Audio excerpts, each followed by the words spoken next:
Olá, juventude cristã brasileira, jovens daqui de São Paulo, jovens de outros estados, jovens de todo o nosso país e quem sabe até de algumas partes do mundo. Que alegria podermos oferecer a vocês essa primeira conferência missionária jovem.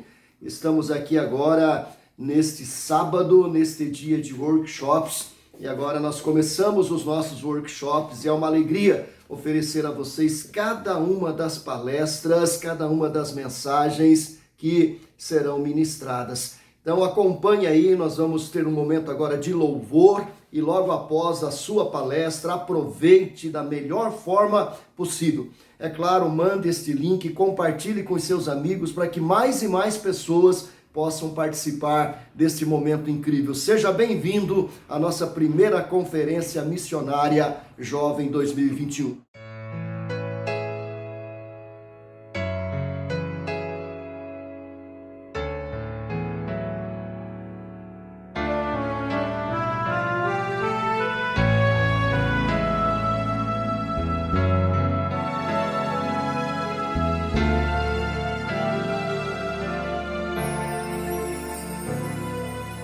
Só Deus poderia preparar alguém tão perfeito assim, que a si mesma escolheu renunciar pra fazer feliz a mim. Quanto amor, quanta dedicação, sempre pronta a socorrer, decidida a usar sua vocação pra cuidar deste meu ser. Não há canção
Pai do céu, obrigada. Obrigada pela minha mãe e por todas as mães. Obrigado por seu amor e porque podemos entender o que é doar a si mesmo, quando sentimos seu cuidado e proteção. Por toda lágrima e sorriso, pela companhia e ensino, pelo exemplo e tanto carinho. Cuide sempre delas, em todos os detalhes, e que possamos honrá-las, amá-las por toda a nossa vida. Eu oro em nome do Senhor Jesus. Amém.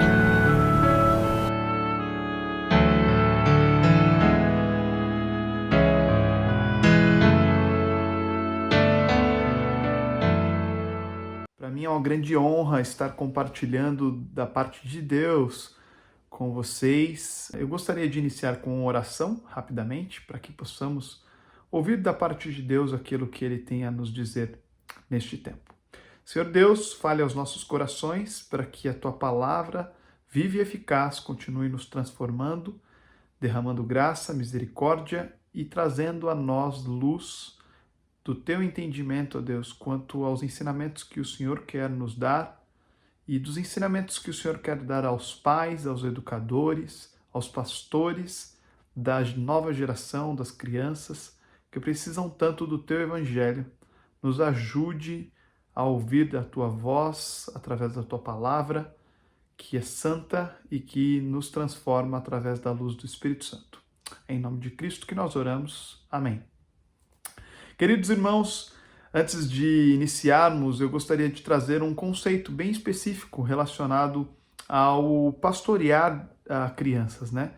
Eu tenho um ministério com crianças há alguns anos, o meu nome é Rafael Diedrich e trabalho com infância há muitos anos. Se vocês olharem na internet, vocês vão ver o Palhaço de Rafael, a Turma da Toia, a Turma da Bíblia, tantos projetos que estou envolvido, e basicamente envolvido com o Ministério de Crianças, tanto em igrejas quanto em escolas, Ministério Estudantil em escolas e também em hospitais.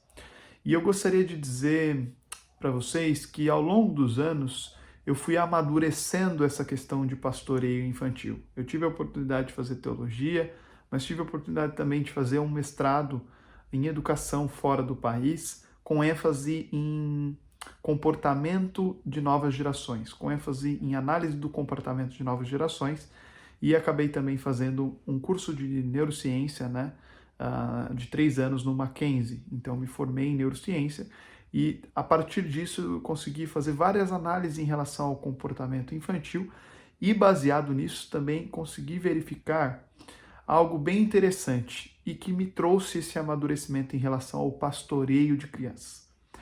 Existe aí uma preocupação muito grande em pastorear o coração da criança. Entretanto, as igrejas às vezes criam um novo ministério, uma nova caixa, na qual ela entende que o pastor específico de crianças precisa pastorear especificamente o coração da criança em si. Entretanto, não dá para dicotomizarmos, né? Fazermos um dualismo em relação à criança e os seus pais. Você, na verdade, precisa pastorear o coração da família, entendendo que a família que de fato tem responsabilização em relação ao pastoreio do coração daquela criança, e a igreja, as instituições para-eclesiásticas precisam dar todo um suporte para a família para que isso aconteça com qualidade. Portanto, dado esta informação, nós podemos identificar que ao longo dos anos que eu trabalho com crianças, antes eu tinha uma nomenclatura de pastor de crianças, mas de 4 anos para cá começamos a utilizar uma nomenclatura de pastor de pais e filhos, pelo fato de que existe uma responsabilização muito grande em relação àquilo que os pais precisam fazer. Então não adianta, como igreja ou como instituição para-eclesiástica ou social, trabalhar fortemente se não há um trabalho de conscientização dos pais. Aí já começam a surgir aquelas dúvidas. Mas eu trabalho com crianças que não têm pais cristãos porque as crianças vão no trabalho infantil da igreja e os pais não são crentes. Muitas famílias da nossa igreja vieram para o evangelho através das crianças. Então as crianças são uma porta de entrada para o evangelho em muitas casas. Então continue induzindo as crianças para de uma maneira invertida, alcançar os pais, sim. Você pode, de maneira invertida, buscar o coração dos pais através das crianças.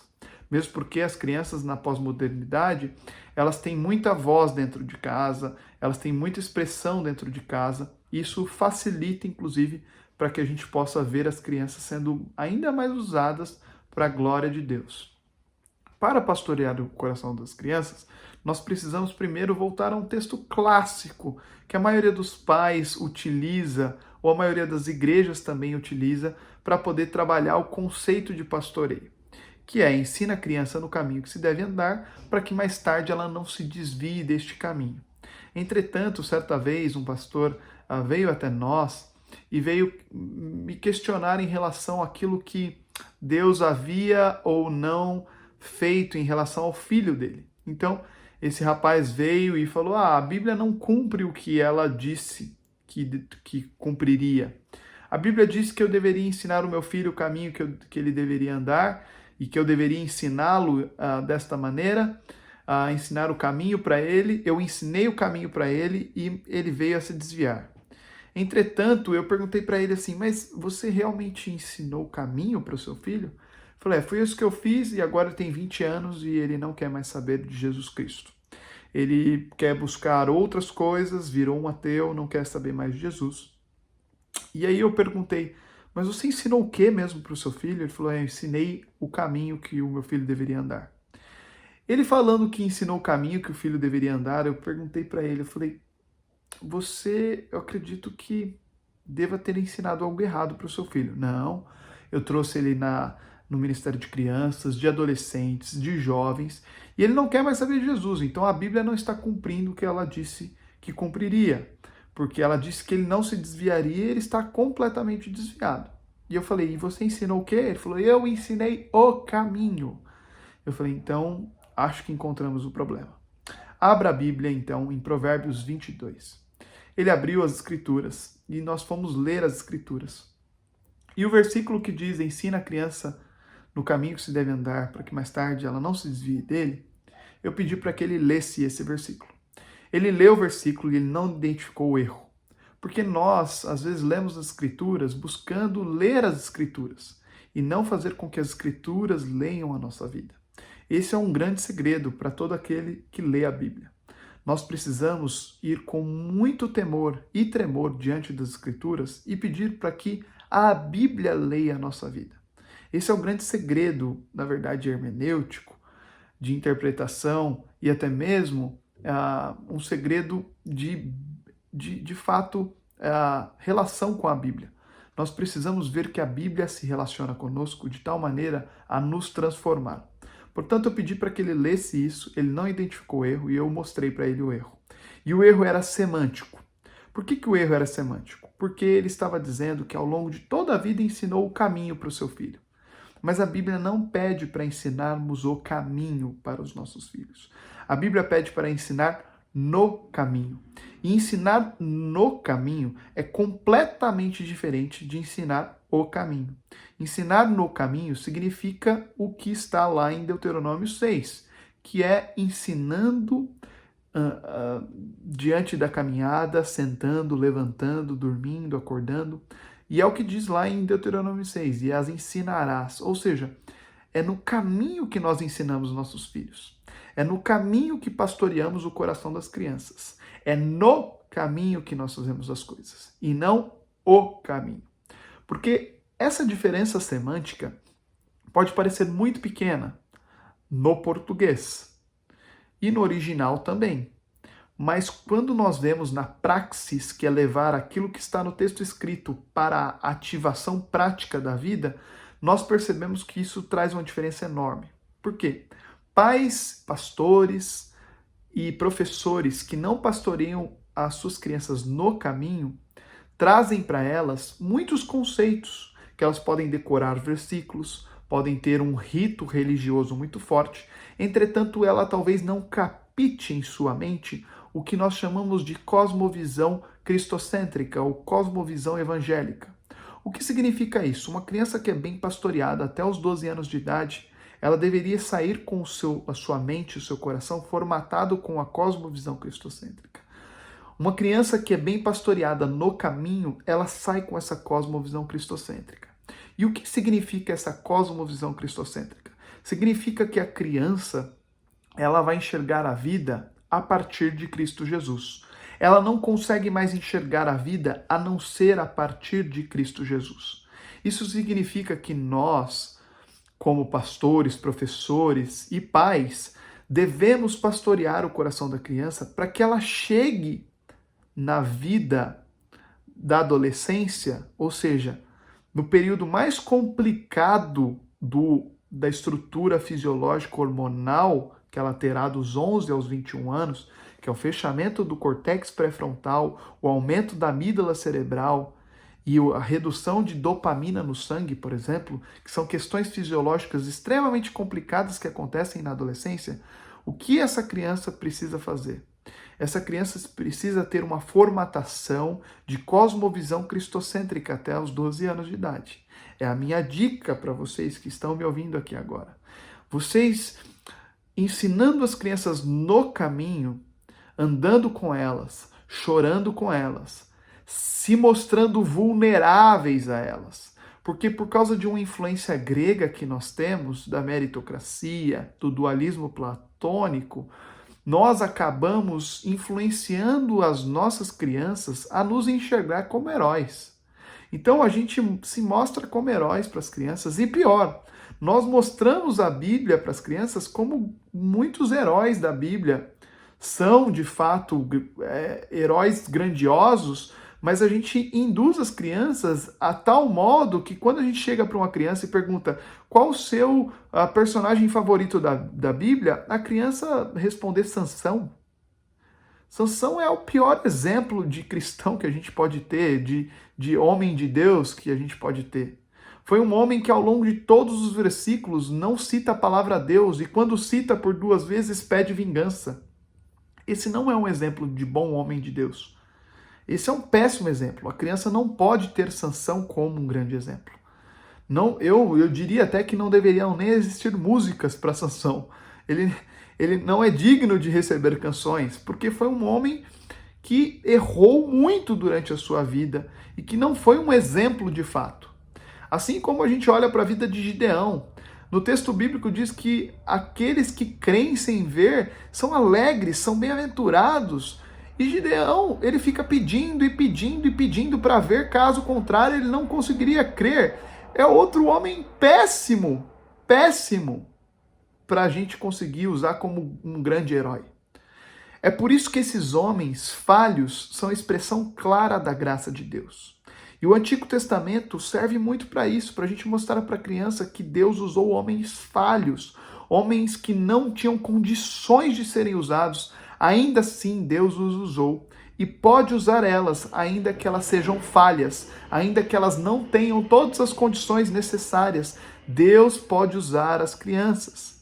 Esse é o grande ensinamento e apontamento cristocêntrico que o Antigo Testamento nos dá. E é por isso que você, temos que nos atentar a apontar para o heroísmo de Cristo Jesus. Quando nós perguntamos para uma criança, e você precisa fazer essa avaliação na sua igreja com seus filhos, quando nós perguntamos para elas qual é o seu herói favorito na Bíblia, a criança tem que responder Jesus. Ela precisa responder Jesus, porque ela não consegue ver mais a vida a não ser a partir de Cristo Jesus. Então ela precisa de fato olhar para Jesus e ver a vida a partir da ótica cristocêntrica. Isso significa que nós precisamos treinar os olhos das nossas crianças, o coração das nossas crianças, a mente das nossas crianças, para enxergar a vida a partir de Cristo Jesus. Isso significa que nós não vamos reduzir os homens que Deus usou ao longo da história, mas nós apenas usaremos eles para apontar para a figura de Cristo. Assim também, pastoreando o coração da criança, nós devemos não nos tornar heróis da vida delas. Na pós-modernidade, nós temos pais que querem se sentir amados pelos seus filhos e desta maneira querem se tornar heróis dos seus filhos. Tudo que um pai quer ouvir do seu filho é: papai, você é meu herói. Mamãe, você é minha heroína. Entretanto, essa frase, ela traz consigo um grande problema. O pai deveria falar: para. Eu não sou seu herói, filho. Eu posso ser um homem que traz para você muitas coisas da parte de Deus. O herói em nossa vida é Cristo Jesus. Ah, mas está errado a criança chamar o pai de herói? Claro que não. Entretanto, esse apontamento para Cristo faz com que a criança consiga ver o pai e fale assim, peraí, o meu pai não é o herói dele é Jesus, então o meu herói também é Jesus. E ele diz que ele não é o herói é Cristo. Porque nós não somos dignos de confiança. A própria palavra diz que nós não somos dignos de confiança, que nós não podemos confiar em nós mesmos e nos outros homens. Mas o próprio Deus é digno de confiança. Por isso, quando pais olham para os seus filhos, eles precisam dizer, filho, você não poderia confiar no papai. Mas sabe por que você pode confiar no papai? Por quê, papai? Por causa do Cristo que habita em mim. Assim também os pais deveriam treinar os seus filhos. Quando o filho começa a chegar com 8, 9 anos e pedir, pai, posso dormir na casa do meu amigo? E aí o pai preocupado fala, nossa, ele vai dormir na casa de outra criança que tem outra cultura, eu não sei como vai ser as brincadeiras lá, será que eu deixo, será que eu não deixo? Na verdade, tem muitos pais que olham para o filho e falam, ó, filhão, tô deixando você ir dormir na casa do seu amigo, mas porque o papai ou a mamãe confia em você. Pronto, você já trouxe um pensamento de confiança humanista, que esvazia das escrituras que toda a confiança deve estar sustentada nele, porque ele é a plataforma digna de confiança da vida humana. E aí o que a gente faz? A gente diz que nós confiamos nos nossos filhos, quando na verdade nós deveríamos falar, filhão, eu não poderia deixar você ir dormir na casa do seu amigo. Sabe por quê? Porque a Bíblia me diz que você não é digno de confiança, ainda que seja meu filho, sangue do meu sangue. Você não é digno de confiança, então eu não confio para você ir lá. Entretanto, filho, eu confio no Cristo que habita em você, então por isso eu vou deixar você ir dormir na casa do seu amigo. Por isso eu vou deixar você fazer essa viagem no acampamento. Por isso eu vou deixar você fazer uma viagem com a escola. Por causa do Cristo que habita em você. Eu não confio em você suficientemente para deixar você ir a alguns lugares, porque você, como filho, pode me decepcionar. E eu, como pai, posso te decepcionar.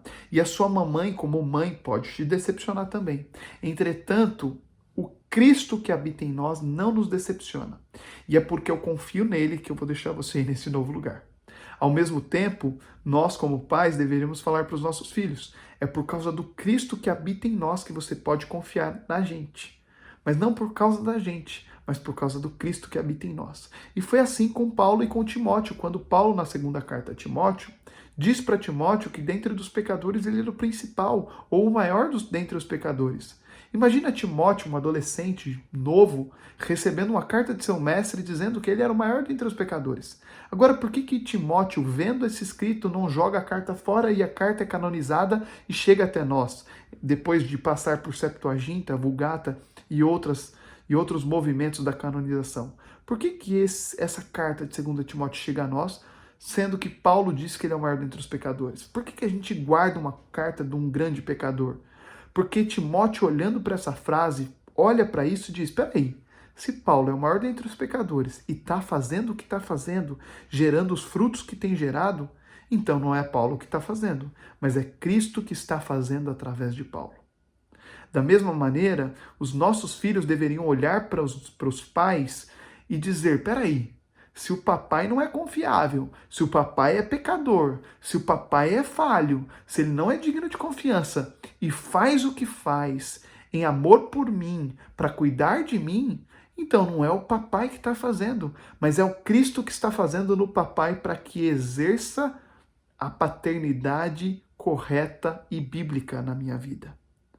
Se a mamãe que é falha, se a mamãe que não é digna de confiança, não é minha heroína, está dizendo todas essas coisas e faz coisas maravilhosas para cuidar de mim, então não é a mamãe que está fazendo, mas é o Cristo que habita nela, emprestando bondade para que ela exerça o pastoreio na minha vida. Uma paternidade e uma maternidade que aponta para Cristo traz uma cosmovisão cristocêntrica para a criança. Professores de ministério infantil que apontam para Cristo com vida no caminho, apontam para uma cosmovisão cristocêntrica.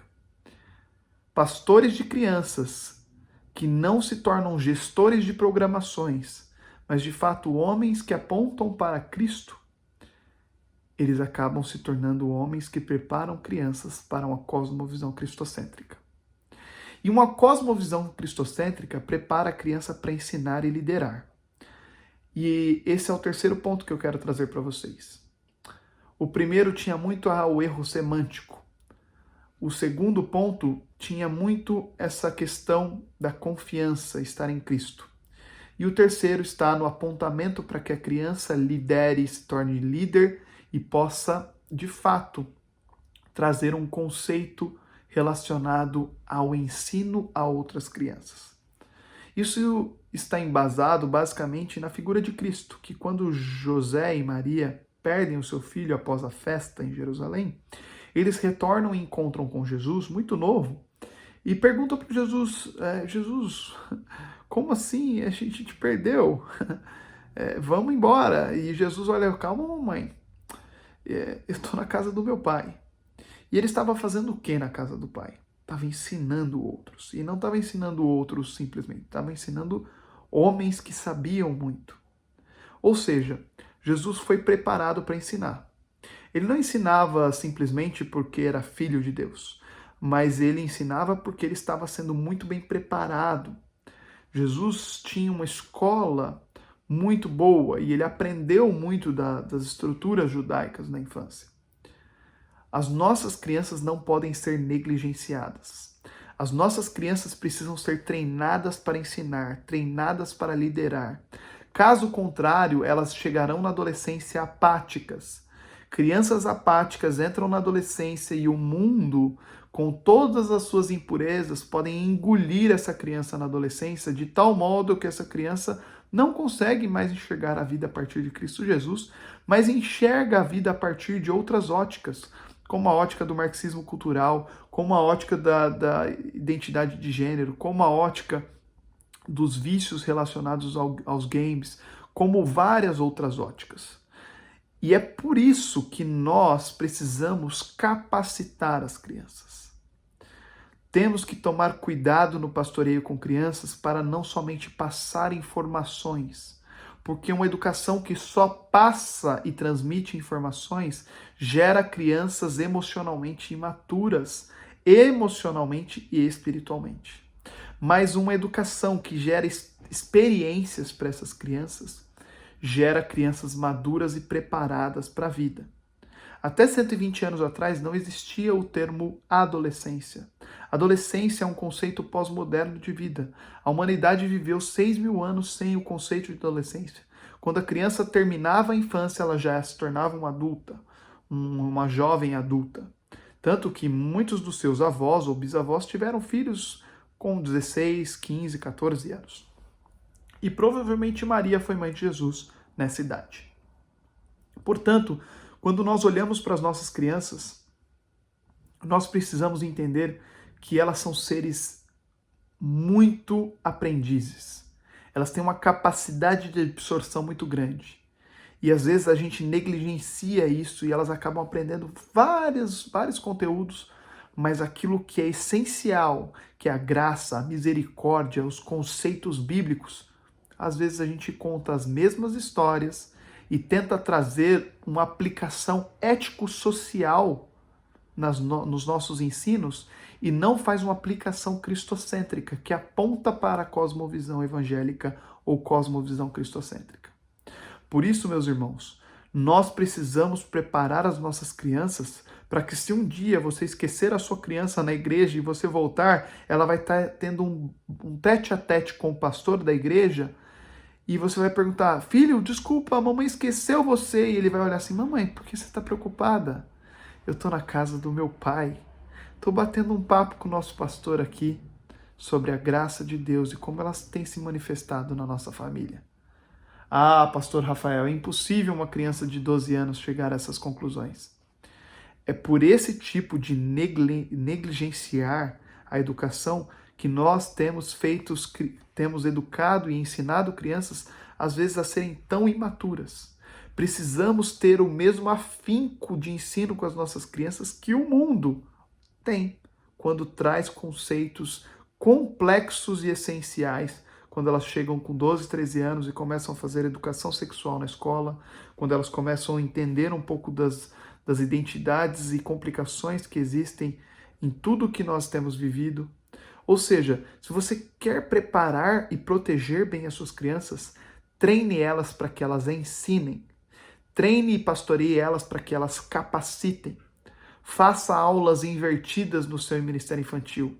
Não dê a aula para ela fazer um exercício durante a semana. Peça para que ela estude a aula e ela te ajude a dar a aula no domingo. Quando os pais forem levar as crianças para a escola e depois da escola pegar as crianças, não olhe mais para trás e pergunte: filhão, o que você aprendeu hoje? Não. Olhe para o seu filho e pergunte para ele: filho, o que você ensinou na escola hoje? Pais e pastores, treinem as suas crianças para ensinar, para capacitar, porque o texto bíblico diz que os filhos são flechas dentro da aljava, preparados para serem enviados e atingir um alvo. Ou seja, os nossos filhos e as nossas crianças precisam ser preparados. E sabe como a flecha era preparada no tempo bíblico? Artesanalmente pelo arqueiro. Você não compra flecha de outro, porque cada flecha precisa ser preparada artesanalmente pelo estilo do arqueiro. Pais, pastores, professores, trabalhem artesanalmente com as crianças para que elas sejam essas flechas e você tire elas da aljava, porque tem pais que querem manter os filhos na aljava para o resto da vida. Tirem a superproteção dos filhos, tirem eles da aljava, apontem para um alvo para que eles consigam chegar mais longe do que o que você conseguiu. Seja a escada geracional para que seu filho alcance mais pessoas no Evangelho, aprenda mais da Bíblia, seja mais capacitado do que você é, consiga ensinar mais pessoas do que você já ensinou. Prepare o seu filho para ser alguém que você não conseguiu ser no Evangelho, pelas suas limitações e incapacitações. Tome cuidado com as medições que somente a escola faz, porque a escola só mede 2 capacidades do ser humano, a lógica e a linguística. Se nós formos olhar um teórico como Howard Gardner, nós percebemos que existem muitas capacidades a serem analisadas do ser humano, como a capacidade intrapessoal, interpessoal, musical. A escola só mede lógica e linguística, não meça a vida das suas crianças a partir do que a escola escolástica grega usa. Começa a medir outras coisas e principalmente a vida espiritual dos seus filhos e das suas crianças, para que elas possam chegar aos 12 anos com uma cosmovisão cristocêntrica e as suas decisões serão tomadas a partir de Cristo Jesus. Essa é a mensagem que eu gostaria de trazer para vocês. Que Deus abençoe, capacite as crianças para ensinar. Não crie um sentimento de heroísmo entre vocês e elas, mas aponte a confiança para Cristo Jesus e esvazie a confiança que existe em você e nela e aponte para Cristo Jesus. E tome cuidado com o erro semântico. Ao invés de ensinar o caminho, ensine no caminho, porque é isso que a Bíblia e as Escrituras nos pede. Que Deus abençoe a todos vocês. Para mim foi uma honra trazer alguns ensinamentos e que Ele possa capacitar a todos vocês para que vocês sejam usados por Deus para capacitar crianças, para que elas possam liderar e impactar mais vidas dessa geração, porque elas têm uma capacidade muito grande de alcançar a própria geração. Elas têm um potencial muito grande de conversar com a geração delas. Devido às quebras geracionais, às vezes a gente não consegue atingir gerações mais novas. Mas se nós capacitamos líderes das novas gerações, eles mesmos se tornam líderes da sua geração. Que Deus te abençoe. O meu nome é Rafael Diedrich, você pode me encontrar aí nas redes sociais, Instagram, na Turma da Bíblia, e eu estou disposto aí, caso vocês queiram, a gente trabalhar com outros programas e treinamentos. Que Deus abençoe, alegria sempre. Tchau, tchau.